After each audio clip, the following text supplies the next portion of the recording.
welcome you back to Washington, D.C. during a momentous time in the life of this nation.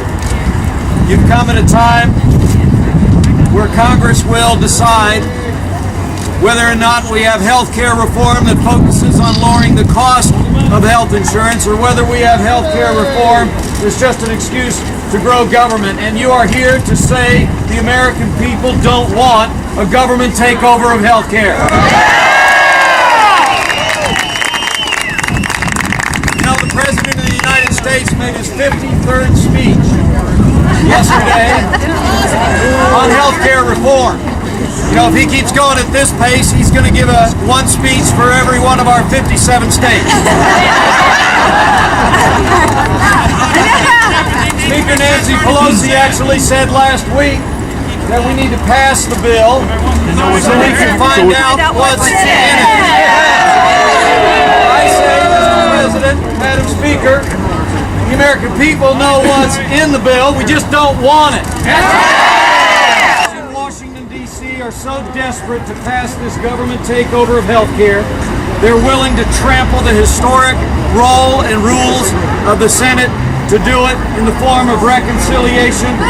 And if reconciliation tramples the rules of the Senate, the slaughterhouse rule insults the intelligence of the American people and tramples on the Constitution of the United States of America, and it must be rejected. This debate is about what kind of country we are.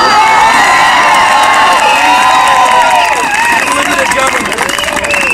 Engraved in words on that monument, Robert Taft said, "Liberty has been the key to our progress in the past and is the key to our progress in the future.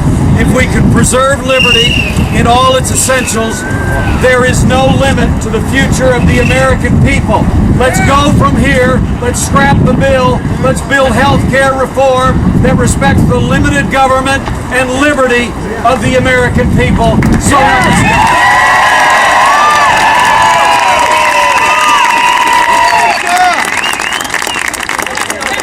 Today that they could make this rally not happen when they said that you don't have a permit here, right? Yeah. They were wrong! One of the greatest things about these rallies is the signs. There's so many wonderful signs. This one back here says, "Stop being a Democrat, start being an American." Ladies and gentlemen, I'm a physician. I spent over 20 years taking care of people before I was honored to be elected to the 6th District of Georgia to represent those citizens. This is the time. This is the moment. The Democrats believe that what they could do is just obfuscate it all with smoke and mirrors. Last year they thought that you could pass a bill without having to read it. This year they want us to pass a bill without having to vote on it. You're going downhill! And the reason for that is because of what's in the bill. Why then? What's in the bill, as you well know, is a mandate that the government tells you what kind of health care you've got to have. Is that what you want? No! What's in the bill is a $500 billion tax increase for the American people. Is that what you want? No! What's in the bill is a $500 billion slash to our seniors' medical care. Is that what you want? No! And the backroom deals, the Cornhusker kickback, and the Florida Gatorade, you want all those things too? No! And that's the frustrating thing about it all. That's why you're here. That's why the American people are so angry. Because there are positive solutions that embrace fundamental American principles. And what they're doing today, what they're doing this week, is abandoning and betraying fundamental American principles. And the American people won't stand for it. I want to thank you for what you're doing, coming to Washington, for speaking out. I want to urge you over the course of today and this week to make certain that the people in that building right there know exactly what you think and that you will not tolerate them representing their leadership and not representing their constituents, because that's what America's all about. Remember what Samuel Adams said it doesn't take a majority to prevail, but an irate and tireless minority, keen on setting brush fires of freedom in the minds of men and women. Keep setting those brush fires of freedom. God bless you.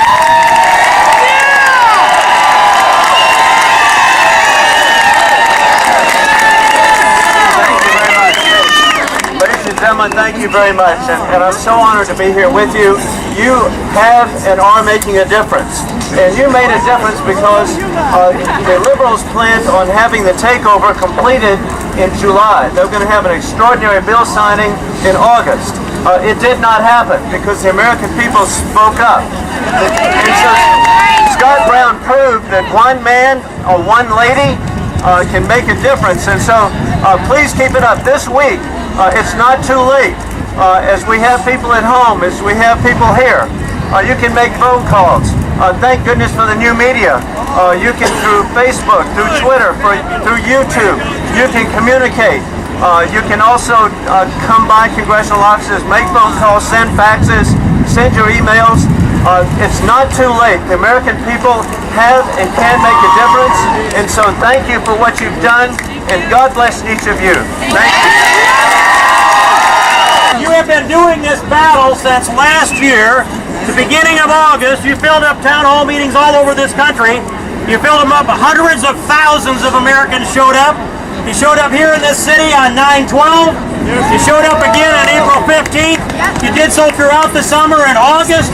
And then again, here in this city on the 5th of November, tens of thousands of you. And again on the 7th. And then back again in December, just up from where we are. And some of you faces I've seen here in this same scenario. Oh yeah! We're here to put this away. We're back. We're here to kill this bill. We need to continue to rise up.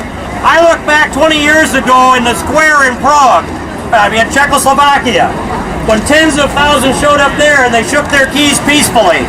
And they took over their country and they achieved their freedom back again. Oh yeah! You can keep coming to this city, fill up the congressional offices across the country, but jam this city. If you can get on your cell phones and get on your Blackberries and your emails and ask people, keep coming to this town, storm this city, fill up Washington, D.C., jam this Capitol so they can't move, we will defeat this bill and you'll have your liberty back. This is about our liberty. It's about the freedom that's in our Constitution. They're seeking to nationalize your body. I'll just give you this as a closing argument. Since 1973, there have people on the other side of the aisle mostly have made the argument over and over again that the government has no business telling a woman what she can or can't do with her body. You've all heard that. Now the very same people are saying the federal government has every right to tell everybody in America what they can or can't do with their body. Same people, same argument, pure blatant hypocrisy on their part, and it's a theft of our liberty, and we are going to kill this bill.